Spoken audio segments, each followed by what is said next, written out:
नमस्कार। पुनः एक बार अपनी एक कविता के साथ आप सभी के सम्मुख। उम्मीद करती हूँ कि इस कविता के भाव आप सहज समझेंगे, महसूस करेंगे और सराहेंगे भी। मेरी कविता का शीर्षक है मौन की परिभाषा। जी हाँ, मौन की परिभाषा। मौन को परिभाषित भला कौन कर पाया है? मौन को परिभाषित भला कौन कर पाया है?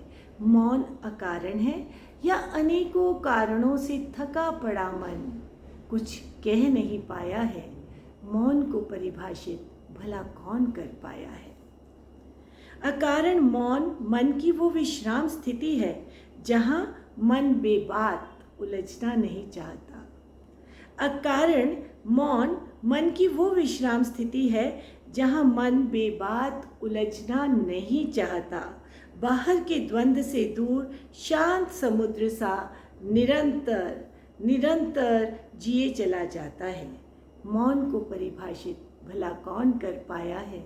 मौन अकारण है या अनेकों कारणों से थका पड़ा मन कुछ कह नहीं पाया है? पर कारणों से थका पड़ा मन जब मौन को चुनता है तब वो पराजित नहीं पर हाँ शिथिल सा। पर वो पराजित नहीं पर हाँ शिथिल सा। आत्मचिंतन आत्म अवलोकन को क्षणिक रुकता है, ठहरता है, खोजता है हल हर उस प्रश्न का जो उसे भीतर ही भीतर खोखला कर रहे हैं। मन को सहज स्वीकार कर, मौन को सहज स्वीकार कर मन स्वयं को दृढ़ कर बाधाओं से भिड़ जाने की क्षमता लेकर पुनः आगे बढ़ता है। मौन को परिभाषित भला कौन कर पाया है? मौन अकारण है या अनेकों कारणों से थका पड़ा मन कुछ कह नहीं पाया है? होता है ना ऐसा कि कई बार हम अपने आसपास ये कहते सुनते देखते हैं कि वो व्यक्ति तो अब मौन हो गया है, कुछ बोलता ही नहीं। तो जनाब, ये जो चुप्पी है, ये जो मौन है, इसके पीछे दो कारण हैं। एक तो ये कि वो व्यक्ति जिसने मौन को चुना है उसने ज़िंदगी को और ज़िंदगी की बाधाओं को सहज स्वीकार करते हुए उनके साथ आगे बढ़ने का फैसला ले लिया है और वो किसी प्रकार के द्वंद्व से अपनी मनस्थिति को परेशान नहीं करना चाहता।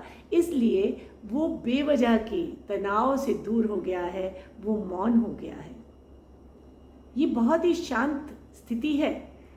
दूसरी ओर वो परिस्थितियां हैं जिसमें व्यक्ति अपनी समस्याओं से पारावार होने के लिए जब राह ढूंढने लगता है तो वो बाहर के द्वंद्व से, बाहर की बाधाओं से, बाहर की समस्याओं से कुछ समय के लिए कट जाता है, दूर हो जाता है और आत्मचिंतन आत्म अवलोकन से अपने आसपास के परिवेश में जो सुधार वो चाहता है उसके लिए प्रयास के नए नए रास्ते खोजता है। इसलिए मौन को हम एक शब्द, एक अर्थ के रूप में भले ही परिभाषित कर जाएं, पर किसी व्यक्ति की मनस्थिति को अगर हमें बताना है तो उस मनस्थिति में वो व्यक्ति मौन क्यों हो गया, इस कारण को ढूंढने में यकीन मानिए बहुत लंबा समय लगता है। फिर भी हम अपने उत्तर में, अपने ऑब्जर्वेशन में खरे नहीं उतर पाते हैं। उम्मीद करती हूँ आपको मेरी इस रचना और रचना के पीछे के भाव भली भांति समझ आए होंगे, महसूस किए होंगे और आप इसे सराहेंगे भी। धन्यवाद। लास्ट में ज़्यादा